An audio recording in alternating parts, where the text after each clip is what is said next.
How do we get ahead of crazy if we don't know how crazy thinks? Is without a doubt the central question of Mindhunter. It's not just a question thrown at assistant director Shepard in the show, but one aimed directly at us, the viewers. That way, under the meticulous and unsettling eye of David Fincher, this series digs deep into that question, attempting to illuminate the dark and twisted ways in which crazy operates. Mindhunter messed with my head far more than I expected, and oddly enough, I liked it. Every David Fincher project feels like a different beast altogether. His craftsmanship shows in the details, the way he frames a scene, and the way he chooses subject matter that always finds a way to surprise me. This series was no exception. What hooked me was the relentless hunt for answers, how criminals think, why they act the way they do, and how their behavior could be tracked, mapped, and maybe even predicted. And the absolute highlight of this journey, the interrogation of Gene Devier, a scene that perfectly ties together the work of Agent Holden Ford, Bill Tench, and Professor Carr. That's where I want to focus, the insights and methods that unraveled Devier and exposed his guilt. First, the case. Lisa Dawn Porter, a 12-year-old girl, vanished after getting off the bus at the end of her driveway. Her body was discovered 10 miles away. She had been raped and murdered. The cause of death, blunt force trauma from a rock. The evidence also pointed to manual strangulation from behind. Her yellow jacket was draped over her face. What makes killers particularly disturbing is their narcissism. They normalize their behavior, convincing themselves that what they do isn't crazy. Jerry Brudos, with his obsessive fetish for women's shoes, describes himself as just a healthy, red-blooded American male. Richard Speck outright declared that he wasn't like the other serial killers because, as he put it, "Them fuckers are crazy." Gene Devier fits into this mold. The fact that he passed a polygraph and maintained his composure during questioning suggests the same brand of arrogance. Detached, confident, self-assured in the worst possible way. Yeah, well, what am I? Some kind of gangster? And when we consider that he was also suspected of involvement in the rape of another 13-year-old, the pattern becomes even clearer. Cocky, reckless, and disturbingly unfazed. Well, listen, I gotta mosey out of here pretty soon, so if we could... Intellect too played a role in his profiling. Through their research, the behavioral science unit established the two broad categories of killers, organized and disorganized. The organized killers are the intelligent, meticulous planners. They map out their crimes step by step, carefully select their victims, and cover their tracks so thoroughly that catching them becomes nearly impossible. The disorganized killers, however, act on impulse. They lack intellect, foresight, and planning. Their crimes are sloppy, rushed, and often leave trails of evidence behind.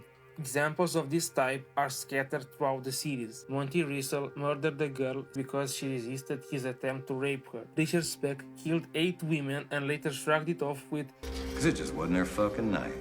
Dwight Taylor, tormented by deep-seated issues with his mother, brutally attacked elderly women, beating a 74-year-old nearly to death and killing a 64-year-old.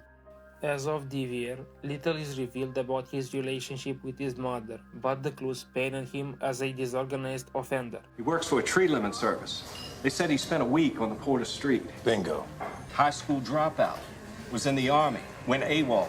Discharged after 7 months. His crime was spontaneous, chaotic, and desperate. He wanted to rape her but had no plan for what to do when things spiraled out of his control. The interrogation strategy against Devier was built on breaking down that false sense of confidence. After passing the polygraph, he walked into the room feeling untouchable, so the agents chipped away at his defenses. They exhausted him, peppered him with personal questions, and staged a thick dossier to intimidate him. They told him he was only a witness, but their questions and tone implied otherwise. The design was deliberate, keep him unsettled, yet not so threatened that he would shut down. From their experience, they knew one golden rule: never condemn directly. If you accuse, they get defensive and hostile. The trick is to ask without accusing, to doubt without judging. That's exactly how the interrogation began. Calm, conversational, almost friendly. Questions about his school, his army days, his work. Nothing threatening, at least not yet.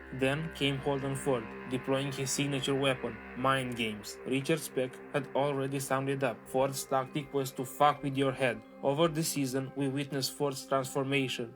He starts as a naive rookie, an almost boyish figure, but gradually morphs into an agent so confident, so entangled in his methods, that even his colleagues begin questioning his judgment. The only mistake I made was ever doubting myself.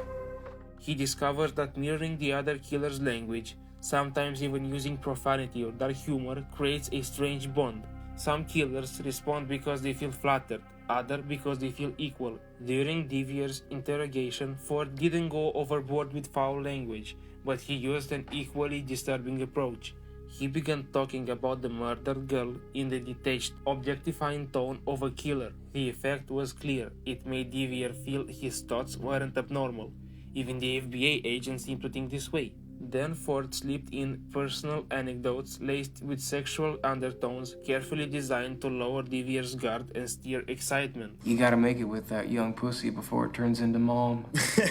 That line made Devier laugh. His colleagues, however, were horrified. You agree with this? In theory, not so much in practice. This led to the crucial psychological tool, the shoe. From Brudos, the agents had learned that killers often have a personal fixation, an object that disarms them emotionally.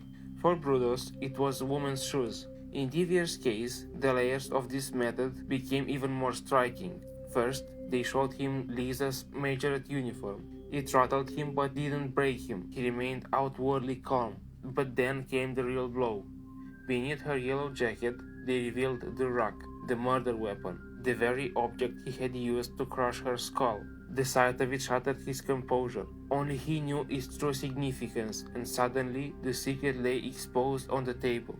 At this moment, the synergy between Ford and Tench came alive. Their good cop, bad cop dynamic, their alternating lines, their unflinching recounting of the murder, all of it closed in around Devier. His inability to deny or protest spoke volumes. When his eyes fixed on the rock, the game was over, and he knew it. But why did he kill her? Here, the concept of stressors comes into play. The immediate pressures or circumstances that drive criminals over the edge. For some, it's deep-rooted trauma, abusive mothers, absent fathers, broken childhoods. For others, it's situational, something that happens right before the crime. Montie Rissell and Richard Speck, as different as they were, both killed to reassert control, to silent victims who resisted them. Devier's case mirrors this. He picked Lisa up, tried to rape her, and when she resisted, he panicked. He let her put her clothes back on, but when she ran, he tried strangling her, and when she resisted, he panicked. Failing at that, he resorted to brute force, using the rock. It was a messy, impulsive, unplanned act, the hallmark of disorganized murder. What struck me most was not just the interrogation strategy, but the deceptive presence Ford brought into the room. At first glance, he always plays the approachable one, the calm, curious, almost friendly good cop, but in reality, he's the predator, the one steering everything toward a breaking point. His questions disarm suspects into thinking he's harmless, until suddenly he isn't. Until he drops a line that cuts through their defenses like a knife. It's as if all the small talk before was just a bait in a trap they didn't even know they'd walk into. That's the shark-like quality Ford consistently brings. It's difficult not to center so much of the discussion on Ford. The series, after all, orbits on his obsession with understanding killers, what drives them, how they think, and what darkness lurks inside them. In a way, Ford feels like Fincher's alter ego, the artist who has dedicated his entire career to dissecting human depravity. His films and series often circle back to one central theme, that everyone beneath the surface harbors disturbing impulses. If there's one recurring scene woven into his work, it's lust, raw, unsettling, and omnipresent. And that's what makes Mindhunter so unforgettable. It doesn't just tell us about crime, it forces us to stare into the abyss of human desire and rationalization, to understand the monsters, not as distant creatures, but as disturbingly human beings. Thank you for watching.